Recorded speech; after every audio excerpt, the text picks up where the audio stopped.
This video is brought to you by NVIDIA. Welcome back everybody to another episode of Direct Comparison.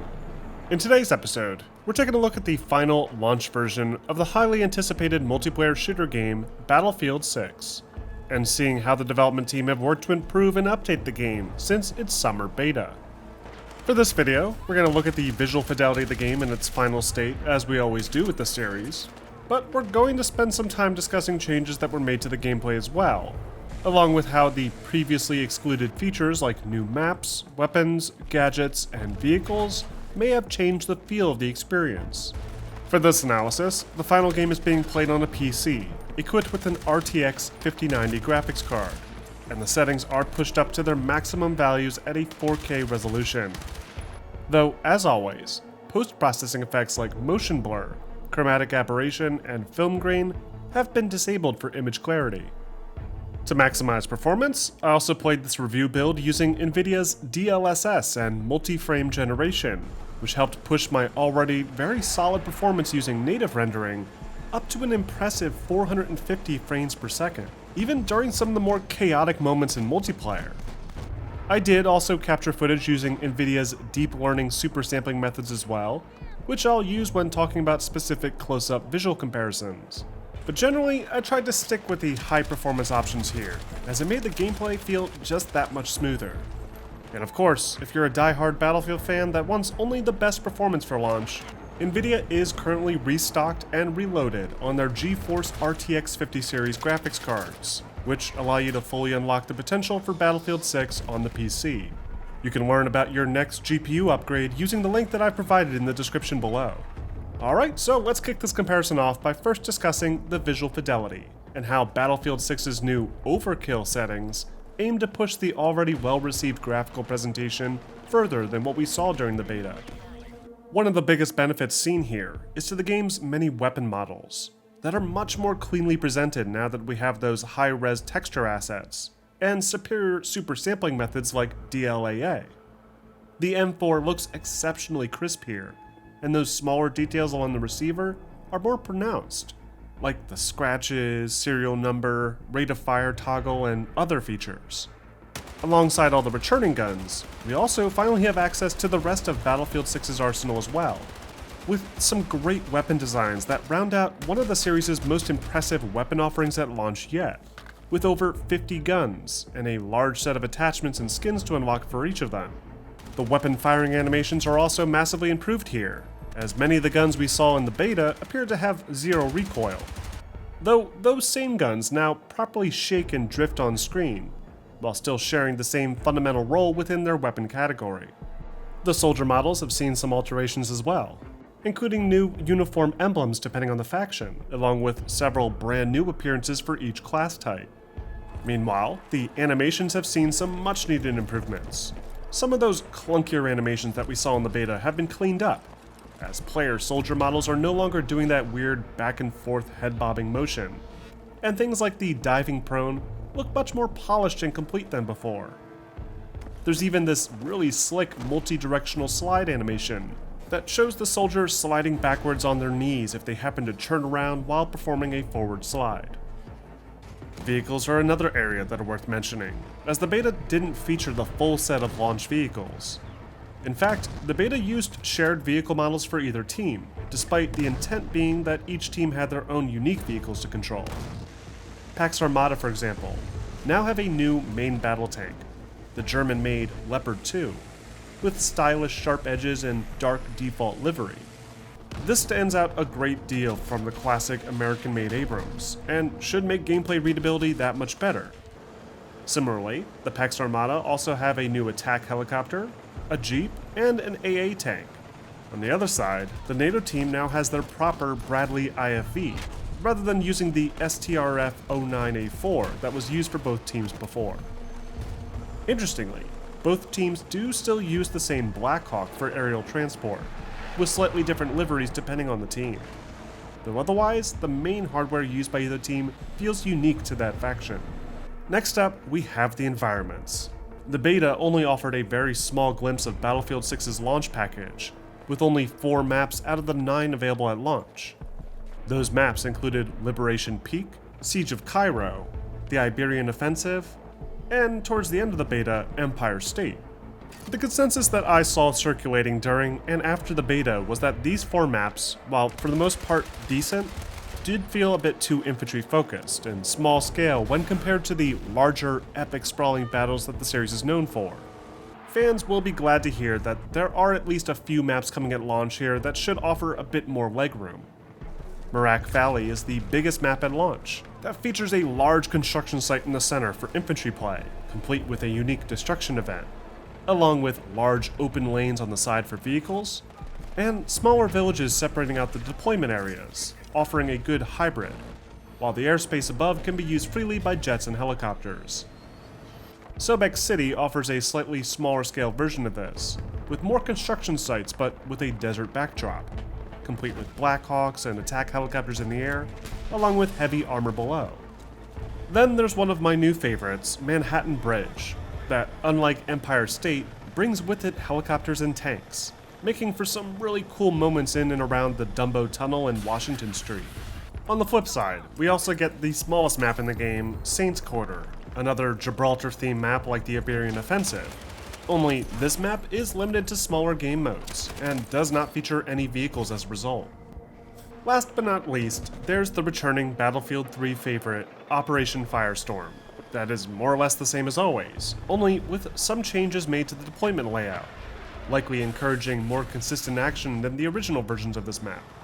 Altogether, despite criticisms during the beta, I feel Battlefield 6's launch lineup of maps is one of the strongest in the series to date, with a much more consistent vision for its maps and how they play across included game modes. Visually, all the maps have been updated, though most of the improvements are subtle.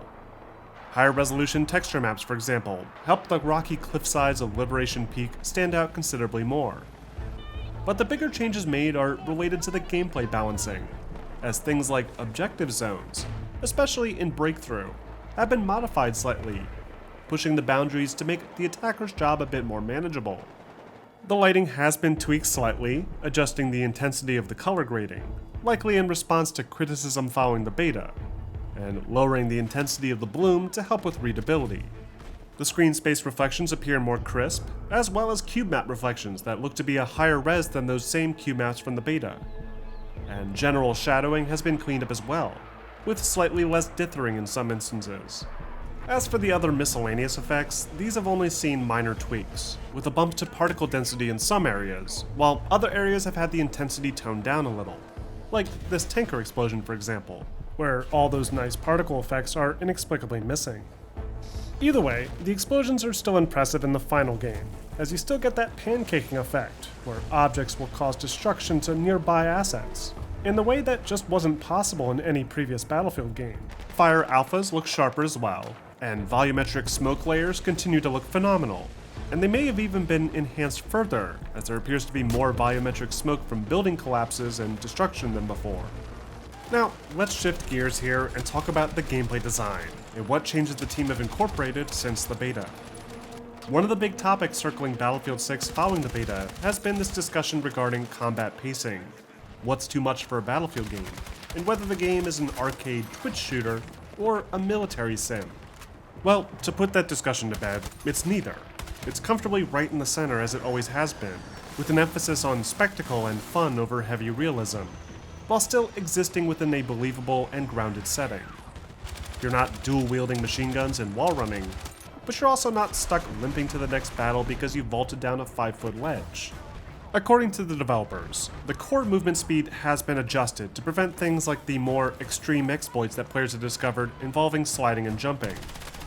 With these newer updates, players should expect a slightly reduced sliding distance and jump rate, bringing the action back to its intended look and feel. You can still run, jump, and slide, and I personally didn't notice much of a difference in how this plays in action, which is good because I liked how it felt in the beta as well. The more noticeable changes, though, were to things like weapon balancing and gadget use, especially now that we have the full progression system in place, along with the final set of launch weapons.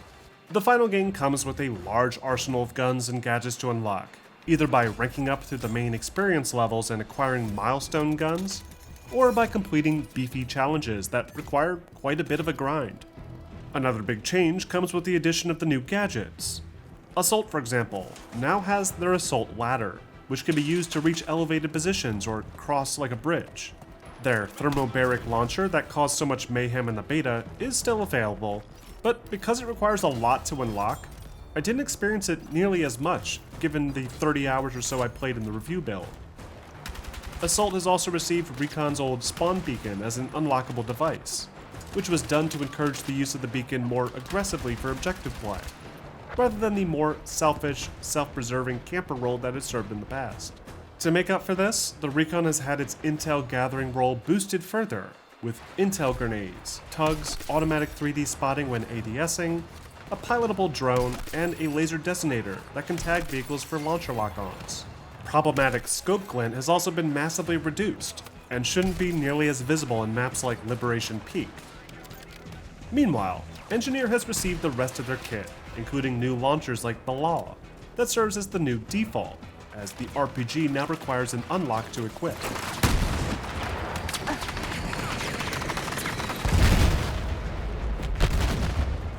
The motion mine has also been locked away at first, giving way to a new menace, the classic AT mines, along with the returning EOD bot and new vehicle supply crate that can be used like the support crate only to assist vehicle players instead. Support is one of the few classes that really hasn't changed all too much. They can still defib teammates very quickly, drop deployable shields, and a resupply crate that can heal and replenish ammo.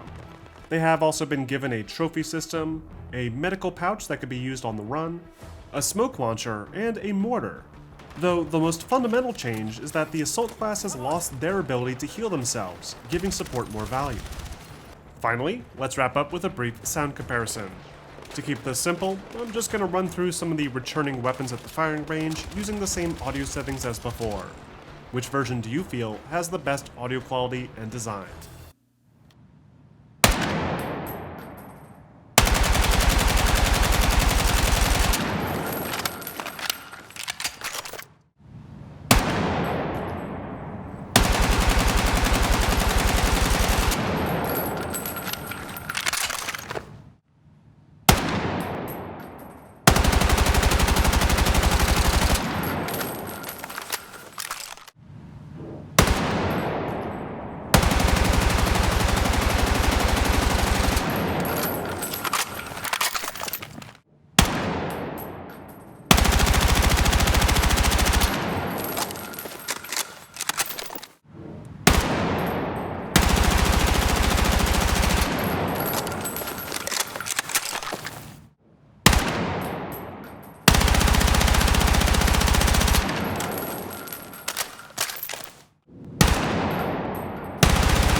And that wraps up this episode of Direct Comparison.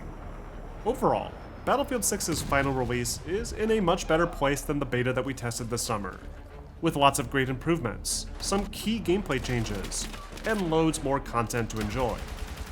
Visually, it's a considerable step above the beta too, with higher fidelity models, assets, light interaction, and particles, along with some much needed tweaks to the lighting passes. The campaign isn't necessarily going to blow your mind, and there's still a few things I'd like to see tweaked, like alterations to the menu layout, improved server management, and other helpful tools. But otherwise, this is looking to be one of the stronger launches for a Battlefield game in a good long while. Also, I'd like to once again thank Nvidia for sponsoring this video. And if you're eager to upgrade your hardware to play Battlefield 6 and unlock some insanely high frame rates using DLSS and multi-frame generation, be sure to check out the link that I provided in the description, as the RTX 50 series has been restocked recently and should be available to purchase. But what do you guys think? Are you impressed with how Battlefield 6 turned out? And how would you like to see the game improved further? Let me know in the comment section. And of course, don't forget to like and subscribe for more content like this, including direct comparisons to previous Battlefield games and competitors coming up soon.